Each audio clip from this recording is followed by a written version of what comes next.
I am thrilled to have this conversation with Corey McQuade, Managing Director of the Oakbrook office of the McTeague Financial Group. Corey's team was Northwestern Mutual's first team clock client nearly 4 years ago. Good morning, Corey. Good morning, Steve.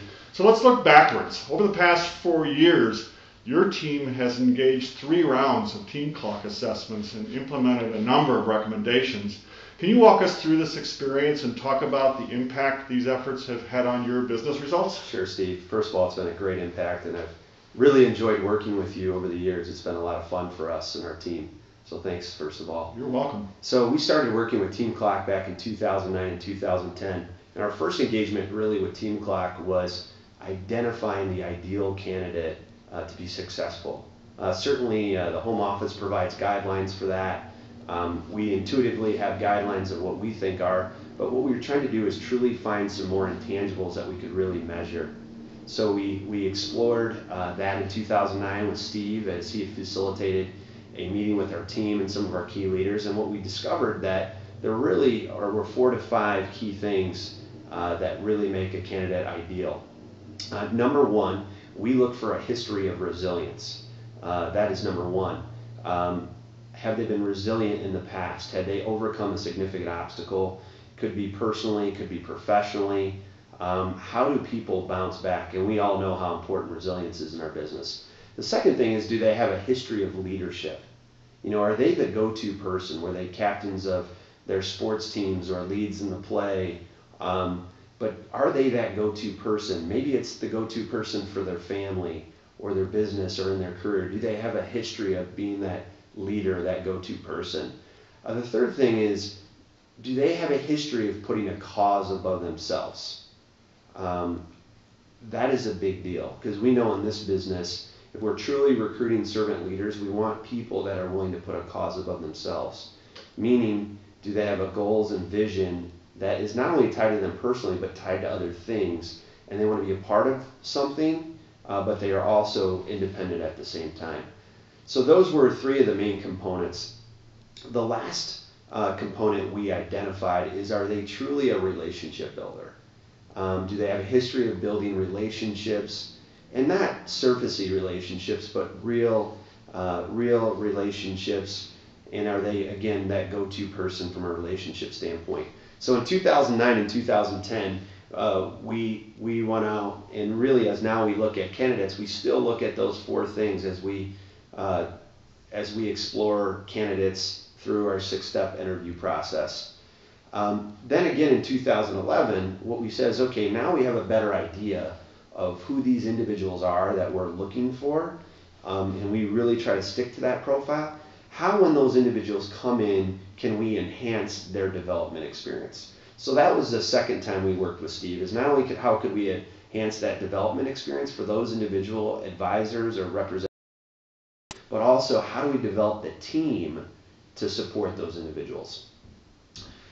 So then in 2012, our team was changing, and it was a really good time to again re-engage with Team Clock, because we felt like we now had really the ideal team for what we were trying to build, and our vision of impacting 1,000 families and businesses in 2013.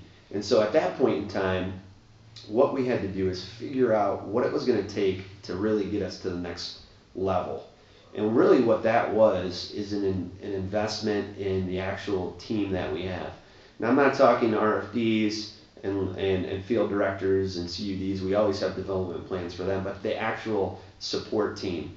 Beth Stocking, my director of development; Pauline Ozales, my director of recruitment; my sales support team; my office manager. They were demanding more of my time, and what I realized at that point is we couldn't muscle this thing anymore. We had to create a multiplier to hit our vision, and so I had to look at leadership differently and evolve as a leader. Excellent, excellent. They were asking more of you. They were asking for your mentoring. They were asking for your collaboration. They wanted you to be involved in their development. Yeah, and actually I think one of the biggest things I did at that time is I really challenged them to grow, where before I was always giving them ideas, where it shift, I said, hey, come back and give your best shot at the ideas.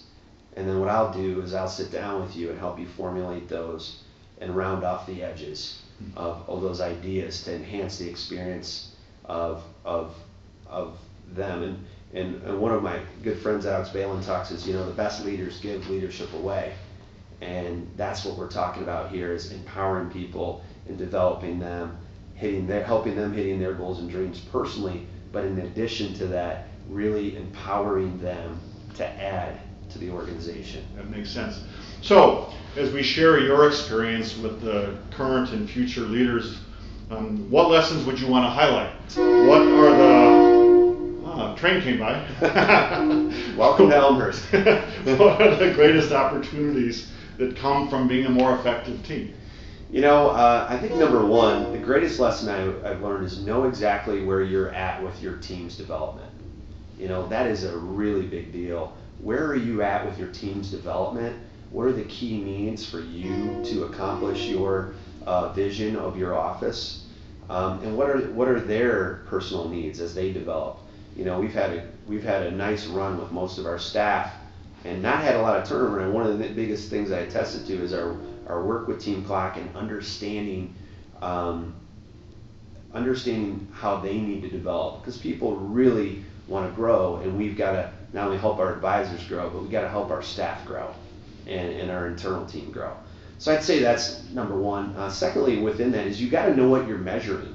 I have a background in strategy from the past, and what Steve helped me formulate is that you've got to really focus on what it is that you're measuring on not only a weekly, monthly, and annual basis, but what changes, what enhances those things that you are measuring.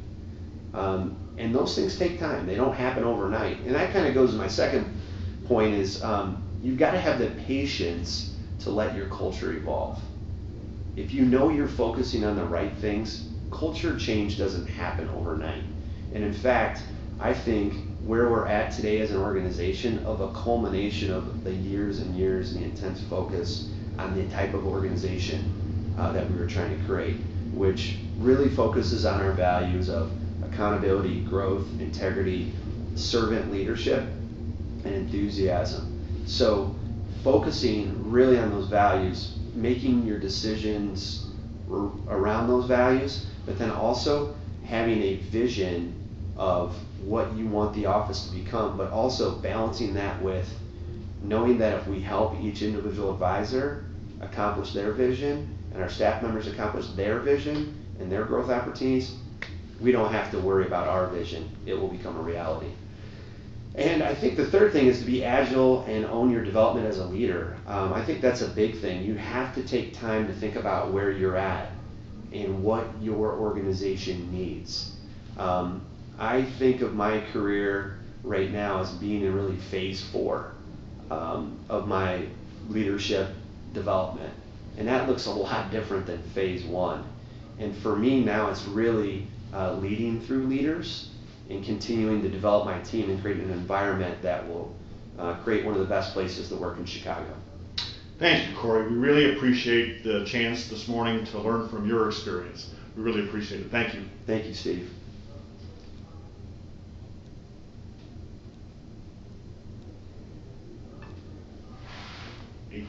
Oh no, I think we did it. Let's see if it worked. Oh, I hope it worked.